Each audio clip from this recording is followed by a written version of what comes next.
Hey, hey, hey. Time for another Out of This World story from rSpace. OP did what any reasonable husband would do.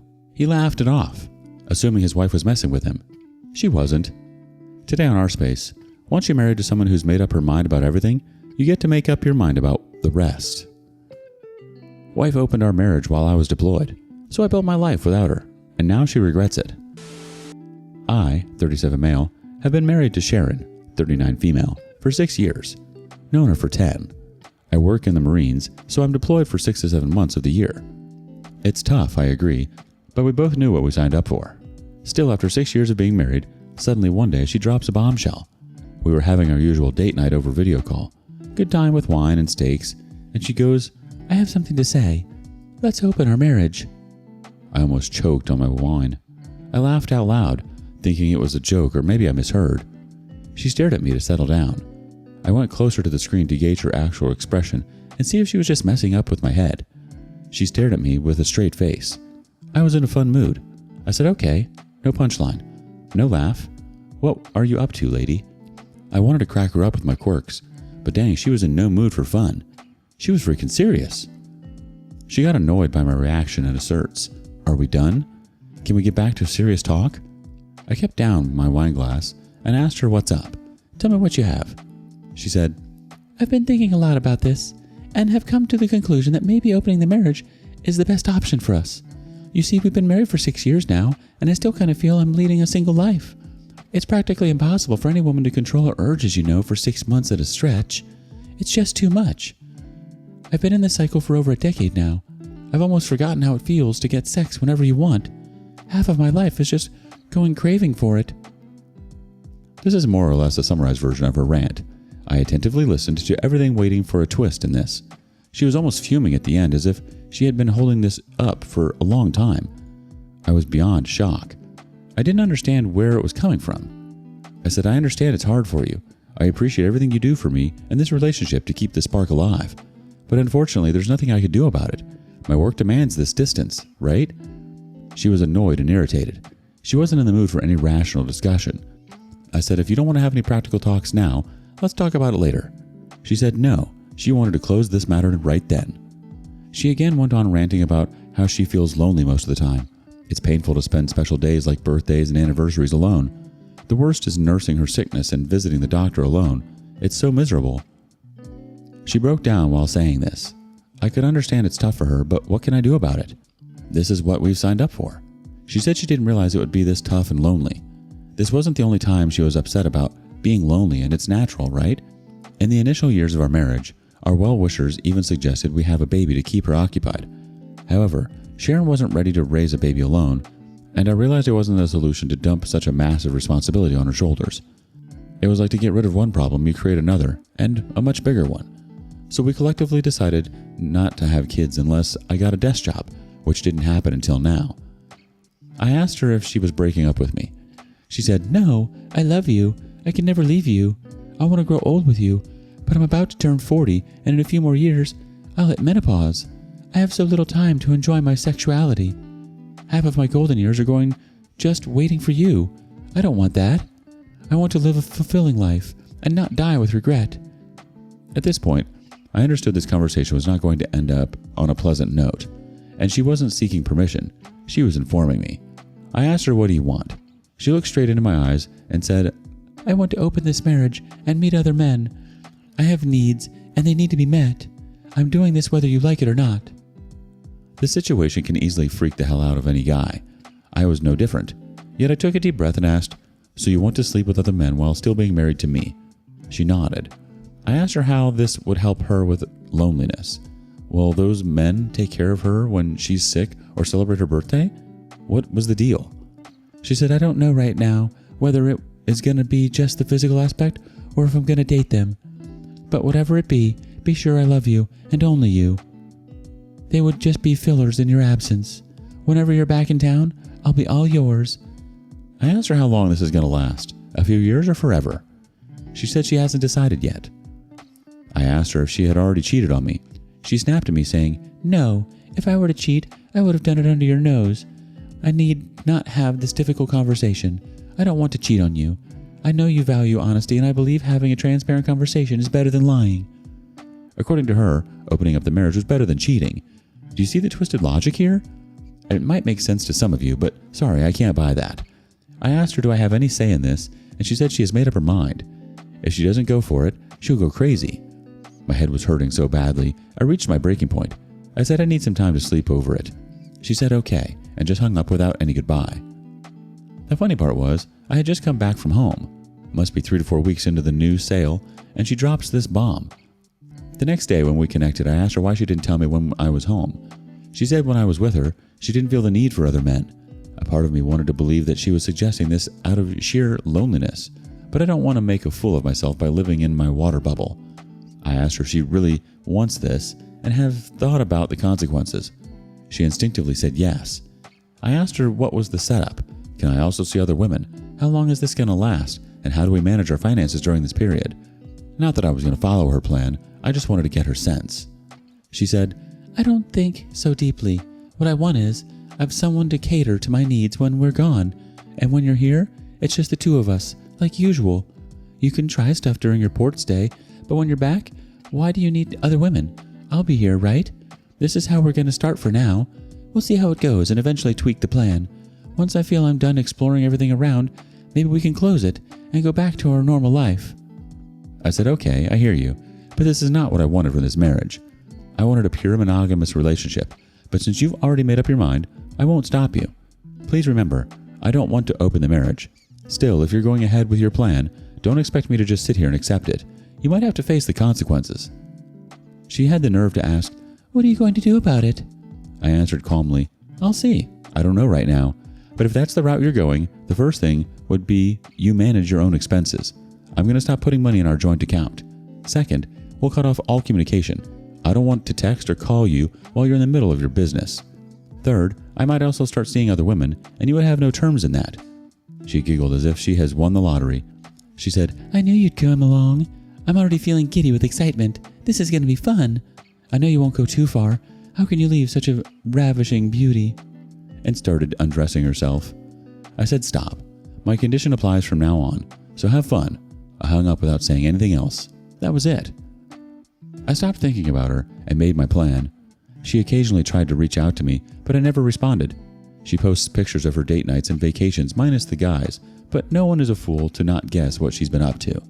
A selfie in a hot tub with rose petals, candles, and 2 wine glasses in the background is self-explanatory. Her sister texted me one day saying she and their mom were worried about what Shannon had been up to, and if I knew about all this.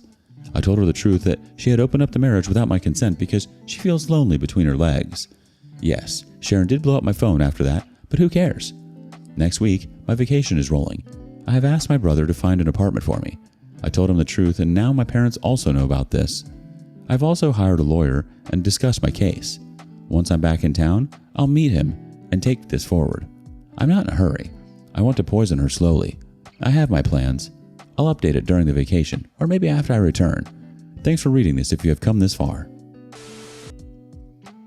Sharon dropping the let's open the marriage bomb like that while you're already deployed sounds like she already opened it up. And we all know how well open marriages go when it's one-sided. You both agreed on this life together, and now it seems like she's decided that the sacrifices you both made no longer apply to her side of the relationship. This isn't on you. You made it clear that you weren't okay with it. I'm sorry, OP. Update 1. Before we move to the update, I have to address something that has been bothering me. People, in my comment section and in general, mostly sympathize with women marrying deployed men. Poor girl has to live alone despite being married. What about her needs and stuff like that? Yes, everything they say is true, but no one's forcing her to marry guys like us. It's a choice they make. She lives in a 4-bedroom duplex house with a pool and a patio, drives a car which she never could have afforded from her elementary school teacher's job, carries a bag, and wears a watch which practically costs more than her salary. So they don't talk about the perks. Let me tell you, it's not just easy for us either to remain loyal. Our work involves traveling across the world, halting in a port city, and we're given access to pretty much every luxury we want. Yet, some of us choose to remain loyal to our partners and not give in. Sadly, we aren't appreciated enough for it. Now coming to the update. Here's everything that happened during my vacation. Firstly, I didn't go back to the house. My brother had set up a new apartment for me.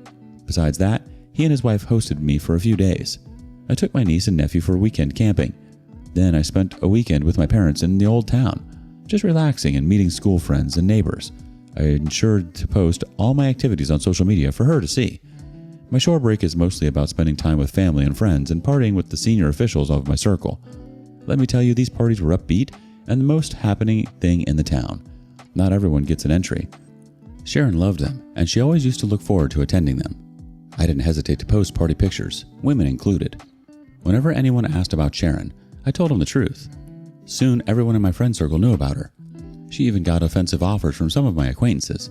Well, everyone wants a free ride. In the initial weeks, when she saw my pictures with my family, she was still okay with it. She asked me where I was living and why I didn't go home, and then her message turned to, "Okay, I'll give you the space. I'll wait for you." But when she saw me enjoying these parties, she lost it. She was like, "Why did you abandon me? Didn't we agree to move back to monogamy whenever you're back in town?" I replied to her after months that I didn't agree to anything. You did stuff you wanted, and now I'm doing what I wanted to do.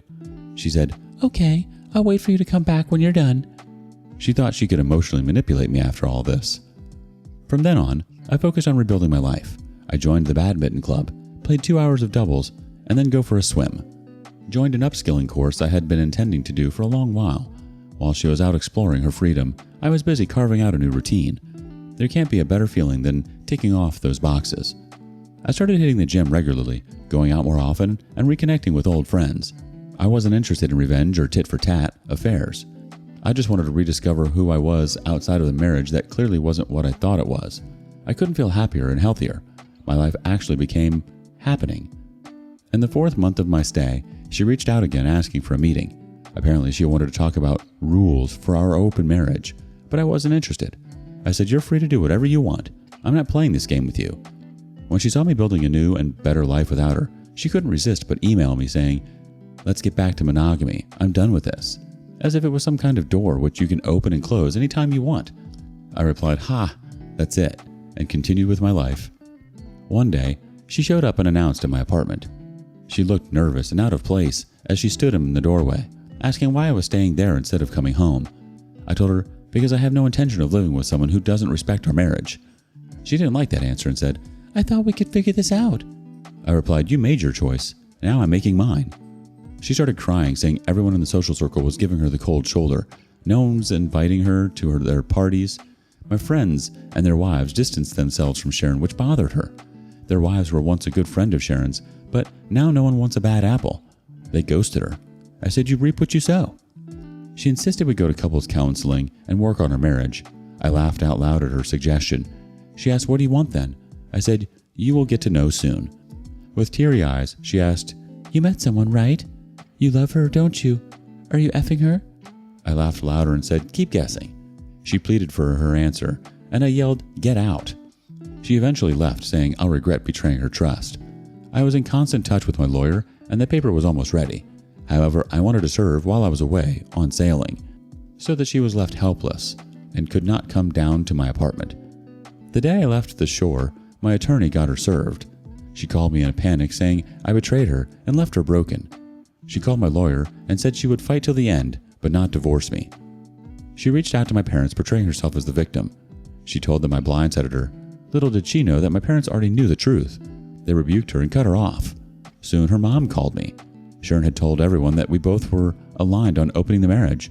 Though they found it twisted, they realized it was our personal choice. I said, "No way. I had already told your other daughter about Sharon's truth. I was never on board with this filthy idea." She told me Sharon's mental health was deeply affected by everyone cutting her off, everyone excluding her from high-profile parties and get-togethers. These things spread like wildfire, and if she's detached from me, why would she get invited from my circle of people? Her mom asked me if there was any chance for reconciliation. I said, "Not at all. I can't be the husband of a woman who has kept her legs open for tourists for the last 1 year, who knows what kind of dirt has gone in there." She told me Sharon wasn't ready for divorce. I said the longer she resists, the painful it is for her, because I'm moving forward with my life and she's not going to like it. So talk to her and ask her to cooperate for her own sake. Right now, I'm getting all sorts of texts and voicemails from her, pleadings and begging. I haven't blocked her yet, but will do it soon. Until then, I want to see her suffering. Update 2. Here's the new update. I'm having my shore break again. Divorce proceedings are going on. Sharon has been aggressively pushing back on it. The thing is, she's broke now. The shiny new world she envisioned wasn't as glamorous as she expected. The men with whom she had been going out were there with her for a fun ride.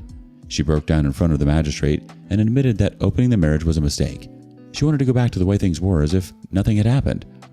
After I stopped funding her lifestyle, she burned up her savings to maintain herself, and in a year she exhausted everything. Her school teacher's job cannot buy her a Zara dress. Once you lead a lavish life, there's no going back, right? When she opened up the marriage and I pulled back my money, she thought it was temporary and she would manage with her savings. She thought I would eventually come along and continue to fund her lifestyle. That's what her plan was, to practice monogamy during the break and be a slut when I was away. Her plan backfired. I made her a slut forever. She begged for another chance in every court hearing. She even wanted to go back to how things were before this mess. It was easy for her to say, let's start afresh, but I couldn't forget the humiliation and trauma I went through for the first 6 months when she broke the news to me. She tactically brought this up when I just started to sail, so she had 6 months in hand before I returned. How could I forget those dark, murky days? In the middle of the ocean, you don't have a lot of options for distraction. You stare at the massive sea and sulk. That's it, and sometimes want to immerse yourself into it. I can't even explain how hard it was for me to cope with this stress. Anyway, the divorce is on the verge of getting finalized. Just one more date. The asset division is done. It's very unfair, but what can we do about it? I'm going to sell the house because I don't want to go back to a place where she effed our marriage in every corner of the house. She can't have it because she can't pay half its price. It's okay. I don't want to hold on to anything of my past. I've fallen in love with my new life. I've been thriving. I've met new people, built a solid routine, and embraced the freedom that comes with living life on my own terms. I'm not bitter, just grateful that I don't let her choices detail my future. I'm not looking for anyone new, but I don't shy away from meeting new people either. Now I have blocked Sharon from my social network, but she stalks me from new accounts and I could spot her, but I let her peek into my life and see what she has lost. Her Instagram once used to be filled with pictures of high-profile parties, exotic holidays, and private beaches, and now there's just sad quotes all over her feed. That's what you get in return for effing up your stable marriage. Thanks for reading. You're putting in the hard work, staying local and committed to your partner while being far from home, which I think often gets overshadowed by the narrative that it's just about poor Sharon being alone. No, not poor Sharon. She made a vow when she married you, and she should have honored that. What she did was extremely selfish. But anyway, you're in a great place to continue thriving and focusing on your own journey, OP. All the best. What would you have done? Thank you for joining us today on rSpace. Be sure to like and subscribe and hit that notification bell so you don't miss out on our next video. See you soon.